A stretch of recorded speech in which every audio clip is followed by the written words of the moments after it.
Welcome back into the Bettor Half Hour. Before we dive into today's interview, I want to make a quick mention. On Thursday, I'll be answering all MSG plus minus questions on Twitter. Use hashtag AskAlex to hit me up anything betting related. All right, coming up next, you've seen her on this show as well as the Betting Exchange. She is the face of Yahoo Sports. Please welcome back in Minty Bets. Minty, great to be with you.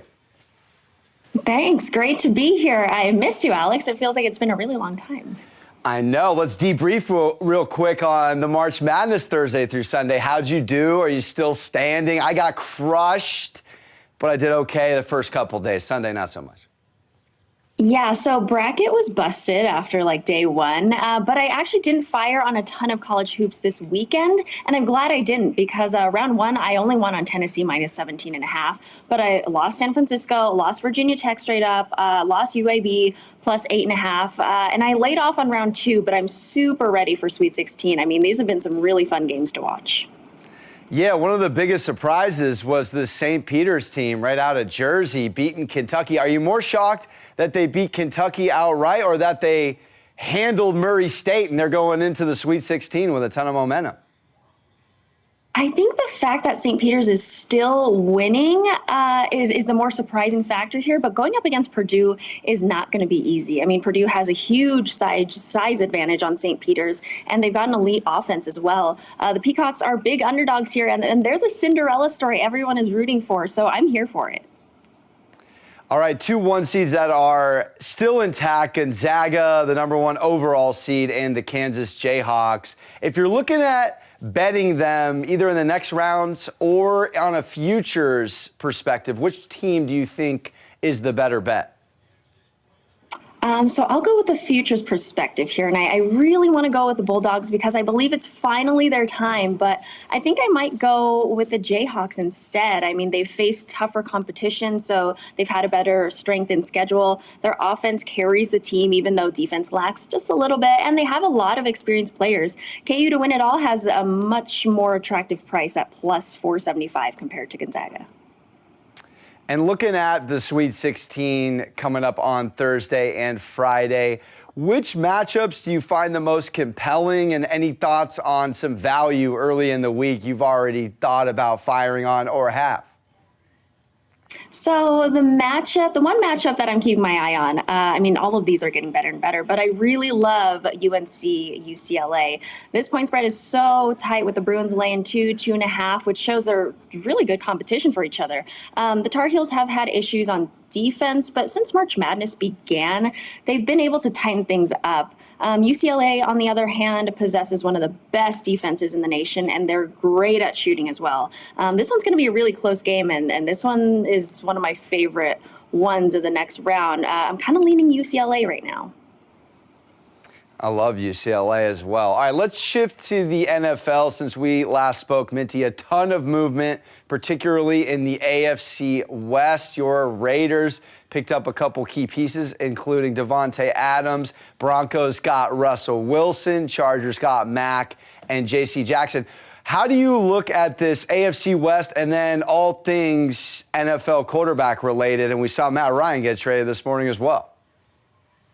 Yeah, I mean, there's so much going on in the NFL. But just talking about the AFC West in general, I think one of the biggest moves here that I was surprised about was the Russell Wilson to the Broncos and Davante Adams to the Raiders, of course. But I mean, Russ, that one shook me to my core. I always thought he'd stay in Seattle for the rest of his career. Couldn't picture him anywhere else, but I love him for Denver. I think he has a lot to offer in terms of stability, even though he hasn't had his best years recently, but working under a completely different environment might spark a change for the good. As for Davante Adams to my Raiders, I'm loving the idea of that chemistry between him and former Fresno State roommate Derek Carr. As we know, when you have prior history with a certain teammate, it really shows on the field. So I'm really excited to see those additions to the AFC West.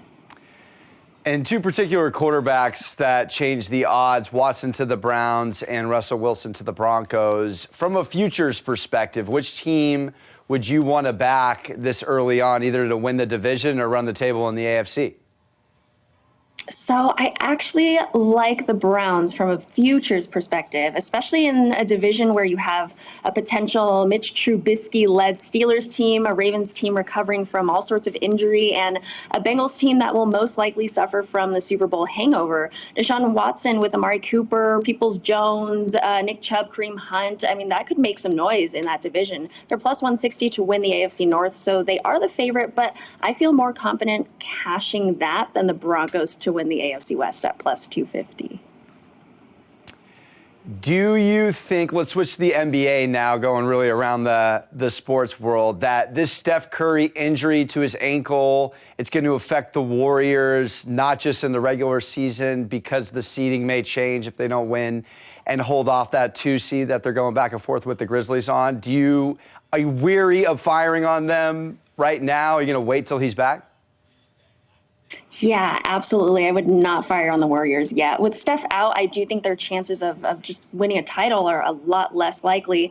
In the beginning, they were without Clay for a few months. Then Draymond was out, and now Steph. I mean, he can't play if he's not 100%, and it's so unfortunate that they haven't had a full season with a healthy roster.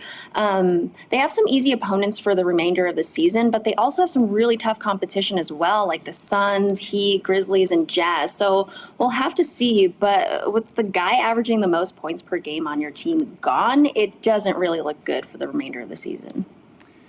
And one more NBA question, and then we'll get you out of here. The Bucks and Sixers are around 3 games each back from the Heat to win the East. Do you see either of those teams catching them? If there's a futures you like for the 1 seed out of the East, would you recommend either of them? And the Heat and the Sixers kick off tonight as well.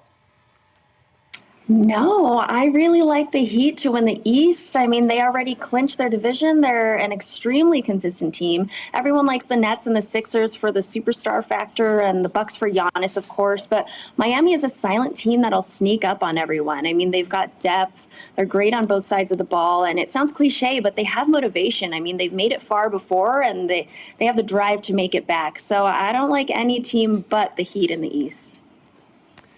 Minty, thanks so much for stopping by. Phenomenal value as always. Don't go anywhere. When we return, we're going inside the production meeting room and out to talk some NBA games for tonight on the Better Half Hour.